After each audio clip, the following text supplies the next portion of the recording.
하나님의 말씀은 마태복음 4장 1절에서 11절 말씀입니다. 마태복음 4장 1절에서 11절 말씀입니다. 그때에 예수께서 성령에게 이끌려 마귀에게 시험을 받으러 광야로 가사 40일을 밤낮으로 금식하신 후에 줄이신지라. 시험하는 자가 예수께 나와서 이르되 내가 만일 하나님의 아들이여든 명하여 이 돌들로 떡덩이가 되게 하라. 예수께서 대답하여 이르시되 기록되었으되 사람이 떡으로만 살 것이 아니요 하나님의 입으로부터 나오는 모든 말씀으로 살 것이라 하였느니라 하시니, 이에 마귀가 예수를 거룩한 성으로 데려다가 성전 꼭대기에 세우고 이르되 내가 만일 하나님의 아들이여든 뛰어내리라. 기록되었으되 그가 너를 위하여 그의 사자들을 명하시리니 그들이 손으로 너를 받들어 발이 돌에 부딪히지 않게 하리로다 하였느니라. 예수께서 이르시되 또 기록되었으되 주 너희 하나님을 시험하지 말라 하였느니라 하시니, 마귀가 또 그를 데리고 지극히 높은 산으로 가서 천하만국과 그 영광을 보여 이르되 만일 내게 엎드려 경배하면 이 모든 것을 내게 주리라. 이에 예수께서 말씀하시되 사탄아 물러가라. 기록되었으되 주 너희 하나님께 경배하고 다만 그를 섬기라 하였느니라. 이에 마귀는 예수를 떠나고 천사들이 나와 수종드니라. 아멘. 오늘 말씀은 예수님께서 시험을 받으신 내용이죠. 여러분들 잘 아시는 예수님의 공생애를 시작하시기 전에 받으신 시험의 내용에 대해서 살펴보려고 합니다. 여러분들 이 사건에 대해서 어떻게 생각하고 계십니까? 예수님께서 시험을 받으실 수 있는가요? 예수님께서 시험을 받으신다는 게 도대체 무슨 의미이겠습니까? 또 예수님이 어떤 시험을 받으신들 못 이기시겠습니까? 그렇죠? 물론 사탄의 입장에서야 예수님을 넘어뜨리기 위한 계획이었겠지만 하나님의 아들, 하나님께서 이 땅에 오셔서 계획하신 내용을 성취하시는 것이기에 참 우스운 일이죠. 시험을 한다라는 것이 참 말도 안 되는 내용이라고 할 수도 있겠습니다. 어디 감히 마귀가 예수님을 시험할 수 있겠습니까? 여러 가지 생각이 들 수 있습니다. 그러나 지금 우리가 마태복음을 쭉 살피고 있지만 흐름상 충분히 이 시험이 어떤 의미인지 얼충 여러분들이 예상할 수 있으리라 생각이 됩니다. 당연히 예수님께서 시험을 받으신 것은 마귀가 어떤 유혹으로 넘어뜨리려는 시도를 한 것이 아니죠. 또는 예수님께서는 어떤 시험도 넘어지지 않으시는, 시험에 걸려 넘어지지 않으시는 능력이 있으신 분이시다, 이런 것을 보이려는 내용도 아니지요. 마태복음이 계속 지금 증명하고 있는 것은 예수님이 누구신가, 왜 오셨는가에 대하여 구약을 잘 알고 있는 유대 사람들의 그것을 바탕으로, 구약에 약속된 말씀들을 바탕으로 이렇게 성취해 오신 분이시다. 이분이야말로 너희들이 믿고 있는 그 구약을 온전히 이루신 분이다라는 것을 증명해 오고 있는, 그래서 확인하도록 하는 내용이란 말이에요. 그런 차원에서 지금 이 시험의 내용도 확인할 수 있습니다. 잘 알듯이 계속 우리가 그렇게 봐왔듯이 오늘 예수님께서 시험 받으시는 것 역시 출애굽한 이스라엘 백성들이 광야에서 깨닫지 못하고 하나님의 뜻을 바르게 이루지 못한 그러한 내용들을 완전하게 이루시는 분, 그 약속을 성취하시는 분이심을 보이시기 위한 그 과정인 것이죠. 한마디로 율법을 완성하신 분이며 그로 말미암아 하나님의 참된 백성을 만드시는 분이시다, 하나님의 아들이시다, 이런 사실을 보여주고 있는 것이죠. 자, 이제 그 시험의 내용을 하나씩 살펴보도록 하겠습니다. 오늘 시간이 없어서 첫 번째 것만 보도록 하겠습니다. 1절을 보면 성령에 이끌려 마귀에게 시험을 받으러 광야로 나가셨다고 합니다. 그렇죠? 이 모습은 예수님의 시험이 바로 이스라엘이 출애굽하여 광야 40년을 경험하며 하나님의 인도하심을 받은 것을 지금 재현해 내시고 계시는 내용임을 알 수 있습니다. 당연히 이스라엘은 광야에서 시험을 받아 그것을 이겨내지 못했죠. 그러나 예수님께서는 이 시험을 극복하심으로 하나님의 아들이심을 드러내시고 하나님의 언약을 이루어내신 분이심을 증명하고자 하는 것이죠. 3절부터 이제 시험의 내용이 나옵니다. 마귀가 이렇게 묻죠. 내가 만일 하나님의 아들이어든 명하여 이 돌들로 떡덩이가 되게 하라는 내용이죠. 첫 번째 시험의 내용입니다. 줄인 후에 40일 동안 금식하셨죠. 줄이신 후에 주어진 육신의 욕구를 채우라는 시험이죠. 그것도 하나님의 아들이라면 그 정도는 해낼 수 있지 않느냐라는 조건을 달면서 지금 시험하고 있는 것이죠. 이 시험은 단순히 돌로 떡을 만들어 배고픔을 해결하라는 시험이 아니죠. 어떤 신적 능력이 있는지를 확인하는 것이 아니었다는 말이에요. 돌로 만들어라 이런 대단한 기적 같은 능력을 보여달라는 말이 아니라는 얘기예요. 하나님의 아들이 육적인 필요에 대해 어떻게 반응해야 하는지를 물은 것이에요. 그러니까 이 시험, 이 질문은 너무도 중요한 문제 아닙니까? 이스라엘뿐만 아니라 신자들도 모두가 하나님의 자녀들이에요. 하나님의 백성들이에요. 육적인 필요, 해야 할 일들에 대하여 여러분들 어떻게 감당해 나가고 있습니까? 사탄은 계속해서 그것을 요구하죠. 해결해봐. 빨리 해결해보라고. 너 하나님의 백성이잖아. 하나님의 자녀잖아. 빨리 해결해봐. 그럼 필요들 빨리빨리 해결해봐. 해결해보라고 마귀가 계속 요구하고 있다라는 거예요. 그 모습을 보여주죠. 광야에서 계속 그거를 이스라엘 백성들이 얘기했던 거 아니에요? 그게 불만으로 나왔잖아요. 이거 해달라. 이거 해달라. 이게 뭐냐? 그들이 채워지지 않으니까 막 불평으로 나왔던 것이죠.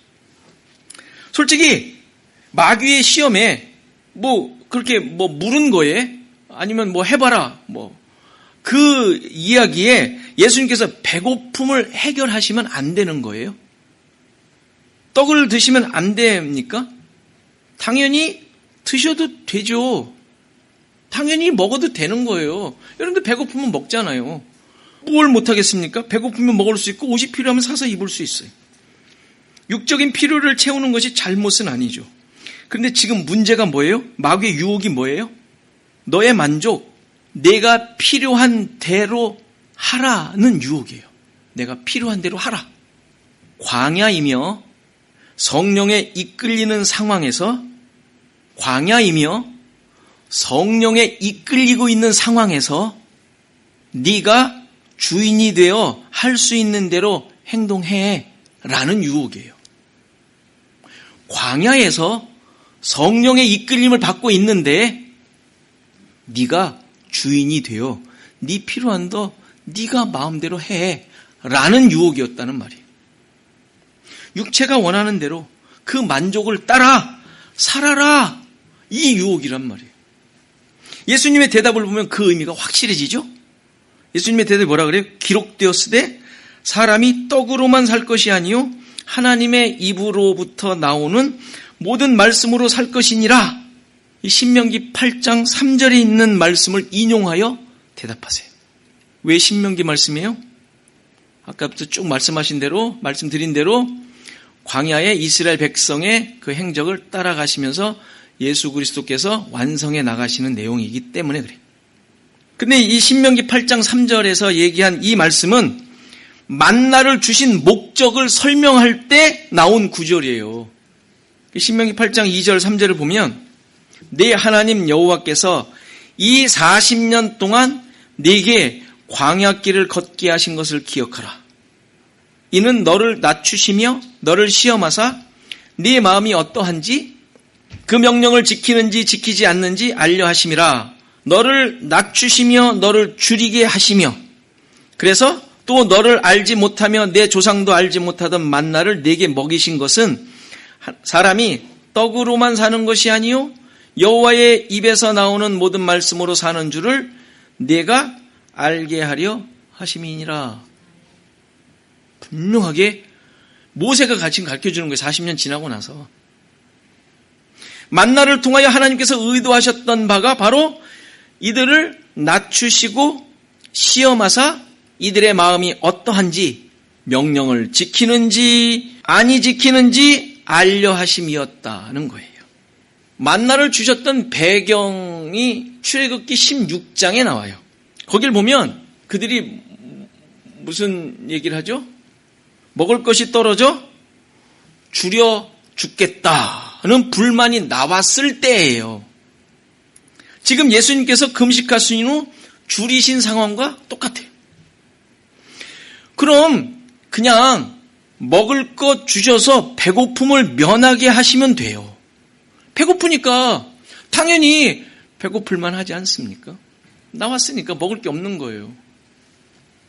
그런데 만나를 주시면서 목적을 말씀하세요. 너희들이 나를 순종하나 하지 않나 보시겠다라는 것이죠.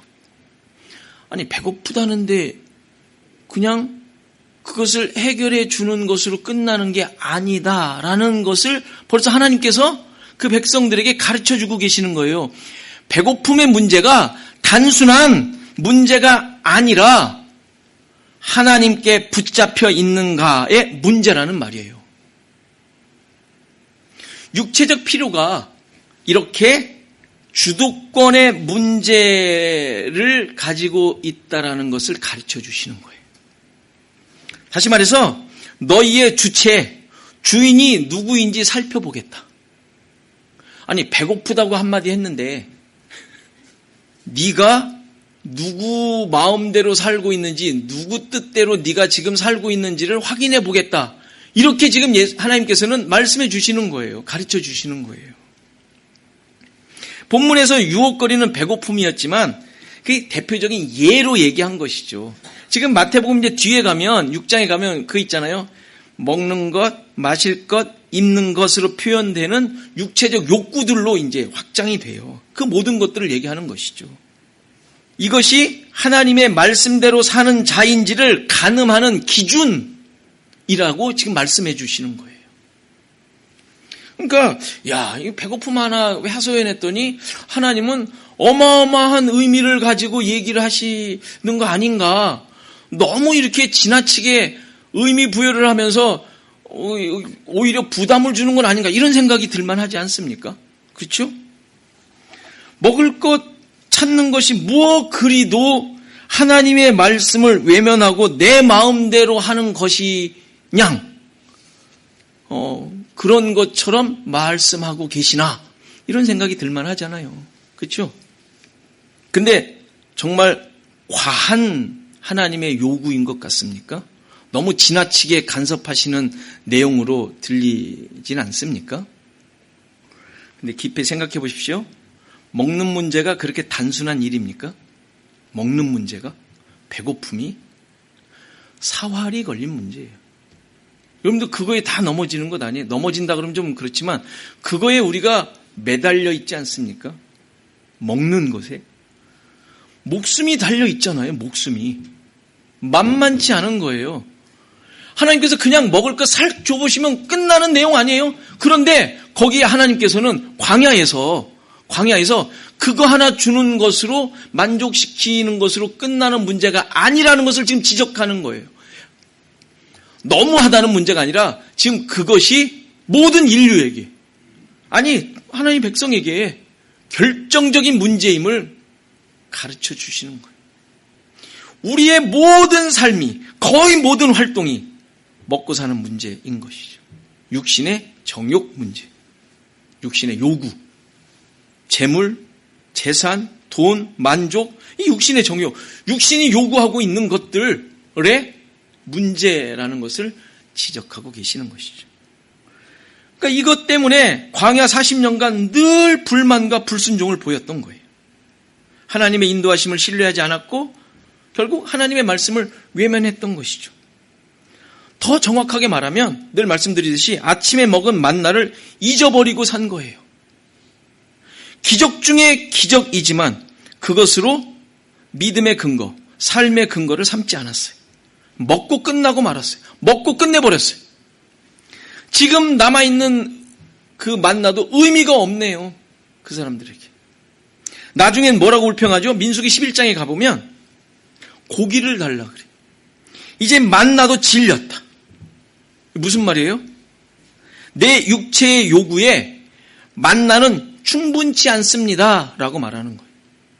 하나님의 인도, 하나님의 살아계심, 함께 하심을 깨닫고 신뢰하도록 주신 것인데 그들은 단지 육체적 만족을 위한 도구만으로 취급했던 거예요. 광야 생활의 실패 이유이죠.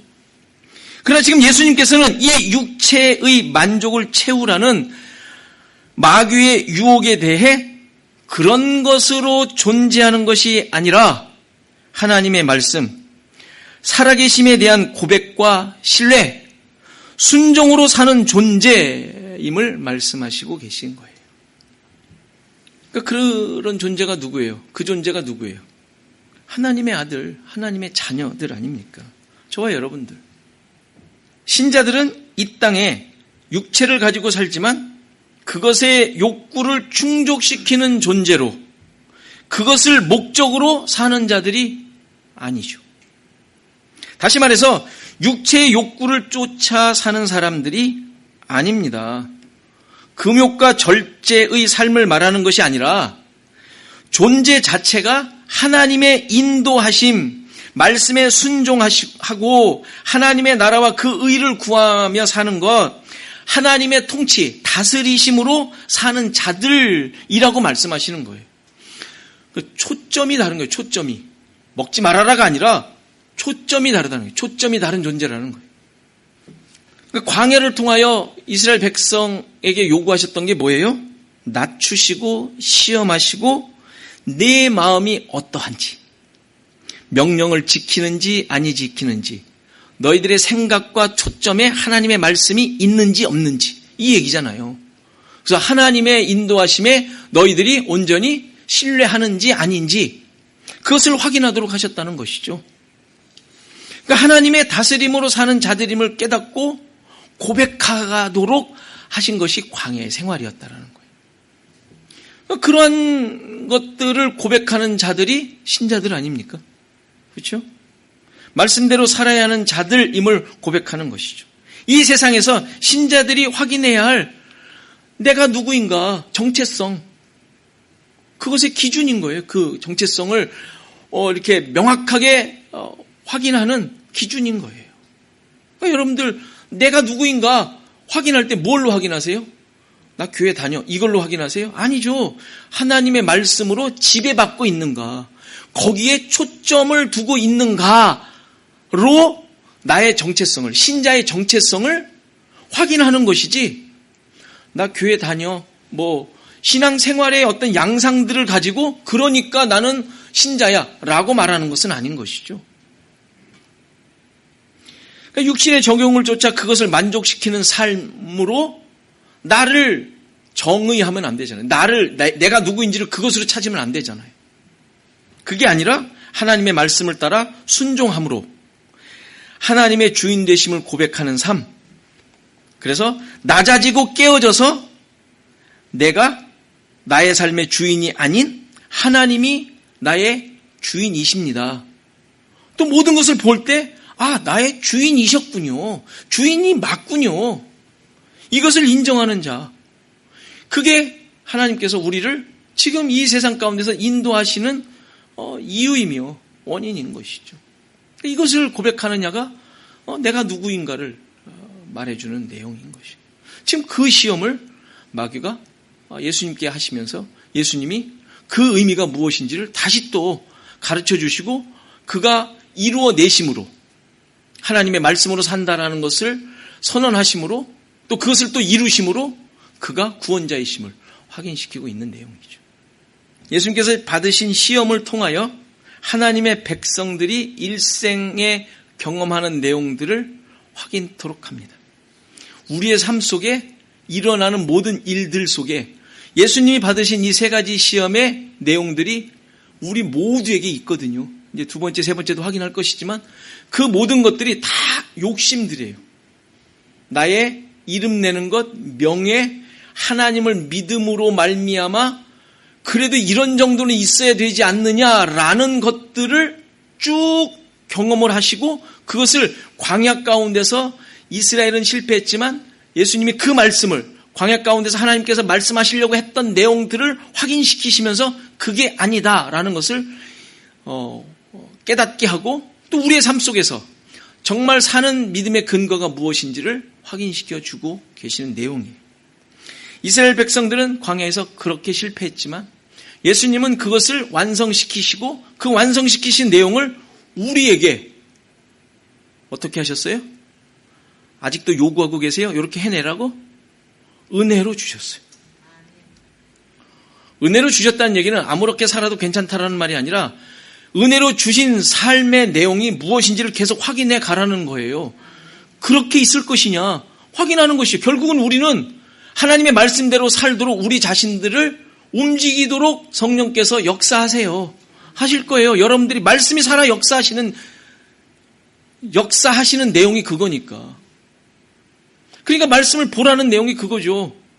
여러분들이 말씀을 보지 않으면 성령께서 여러분들을 계속 추궁해 가실 것이고 말씀을 통하여 자기 자신의 부족들을 깨닫게 하셔서 무릎 꿇게 하실 거예요. 예수님께서 시험을 받으시고 경험하시고 극복하시고 이겨내심으로 하나님의 나라와 그 백성됨을 은혜로 주시겠다라고 지금 보여주시는 것이에요. 그리고 이제 이 모든 것을 십자가로 이루신 내용을 우리에게 은혜로 주셨습니다. 어떤 상황이 있더라도 십자가로 말미암아 구원받은 자라는 것을 잊지 마십시오. 예수님께서 다 이루셔서 십자가로 말미암아 이루신 구원을 우리에게 주셨어요. 시험에 의해 밀려서 세상의 가치로 평가받을 자들이 아니에요. 우리의 존재 자체가. 그런 것으로 평가받는 그런 것이 우리의 삶의 기준인 자들이 아니기 때문이에요. 그러니까 확인하라는 거예요. 내가 무엇을 기준으로 살아가고 있는가. 여전히 뭔가 해내는 것에 그래서 많은 사람들이 박수 쳐주는 것으로 기준을 삼고 있는가? 이게 기준인가 나의? 아니면 십자가가 기준인가? 예수 그리스도로 말미암아 우리에게 거저 주신 그 은혜가 나의 기준인가? 삶의 기준인가? 늘 확인하시라는 거예요. 우리는 구약의 이스라엘이 아닌 십자가로 승리하신 예수 그리스도와 함께 사는 자들이라는 사실을 기억하시고 이 감사절에 더 큰 감사, 더 큰 그 삶의 내용들을 여러분들의 삶 가운데 확인하시고 찬양하시는 저 여러분이 되기를 간절히 바랍니다.